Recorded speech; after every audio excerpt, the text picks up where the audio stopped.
The call came while I was making coffee. This is Disney Security. Sir, your son is here at Lost and Found. A pause. Is everything okay? I asked. The guard hesitated. He says his family left without him. My grip tightened on the phone. Then his voice, small, shaking, but clear. Dad, they went home. Without me.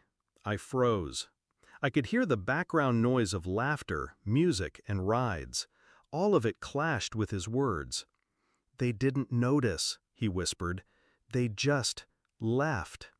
I called my ex-wife immediately. She answered on the second ring. Oh, really? Didn't notice? She laughed like it was a joke. Her new husband's voice chimed in from somewhere near the receiver. Good kids never get lost, he said, chuckling. I didn't respond. I didn't threaten. I didn't raise my voice. Because I already knew. This wasn't going to end with a phone call. After the divorce, I had been careful.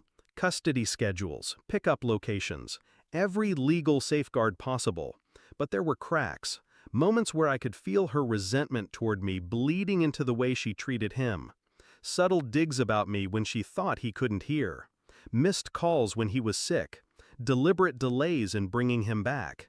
But leaving him behind, 6 years old, in the middle of the most crowded place on earth? That wasn't carelessness. That was intent. I pictured the scene. The family group walking out, my son trailing behind, his little voice lost in the noise, and her not turning back. Her parents were there too. They'd always hated me. They would have smiled as they kept walking. And the new husband? The man she'd been seeing before the ink was dry? The man who thought fatherhood was a punchline. I pressed my hand against the counter, steadying myself. Not because I was about to lose control, but because I needed to keep it. If they wanted to show me they didn't care about my son's safety, I would show them what it felt like to lose control over something they valued. I drove to Orlando that afternoon, picked him up myself. He ran into my arms without hesitation. Did you try to call them? I asked as we walked to the car. Yeah, he said. They didn't answer. His voice didn't crack, but his eyes told me everything. That night, after he was asleep, I started collecting. Not just what happened at Disney, but everything. I requested security footage from the park, found the moment they walked out without him. I saved the timestamp, the camera angle, the fact that she looked over her shoulder once, saw him lagging behind, and still kept walking. I pulled his medical records, found the 2 times she'd delayed treatment because she couldn't get hold of me. I went through text logs, emails, social media posts, screenshots of her boasting about adult time while he was supposed to be in her care. Every piece was a thread. I was building a rope. I didn't tell her I knew. I didn't tell the court yet.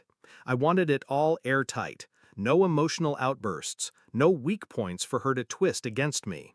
This wasn't about anger anymore. It was about precision. 2 weeks later, my lawyer and I sat across from her and her attorney. Custody review. Routine, she thought. I slid the folder across the table. Inside, photos, time-stamped videos, records, and transcripts. The Disney footage was on top. She glanced at it, smirk fading as she recognized herself on the screen. Walking away, laughing with her husband. My son's small figure stopping, calling out, before being swallowed by the crowd. Her lawyer leaned in, whispering. She didn't blink. She kept staring at the paper like it might rearrange itself if she waited long enough. You think this proves something? She said finally. It proves everything, I replied. My voice was flat, measured. Her husband wasn't in the room, but I imagined his laugh dying in his throat when she told him what she'd just seen. The judge didn't need much convincing. Primary custody transferred to me on the spot, with restricted visitation for her, supervised only. When the ruling came, she turned to me in the hallway. Her eyes were red, but there was no apology, only panic. You set me up, she said. No, I said. You set yourself up. I just made sure everyone saw it. She opened her mouth, then closed it again. I walked past her without looking back. The click of my shoes against the courthouse floor was louder than her breathing.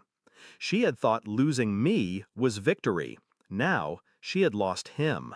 And she knew exactly why. That night, my son slept in his own bed. His room smelled faintly of laundry detergent and Lego plastic. He was safe.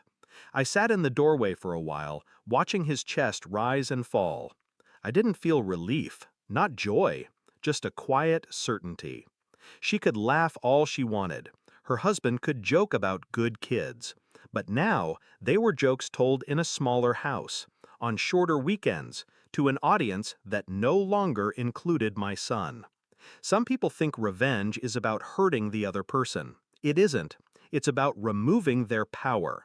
When I turned off the light, I didn't think about her at all. I thought about the call from Disney, about the tremor in my son's voice, about how it would never happen again.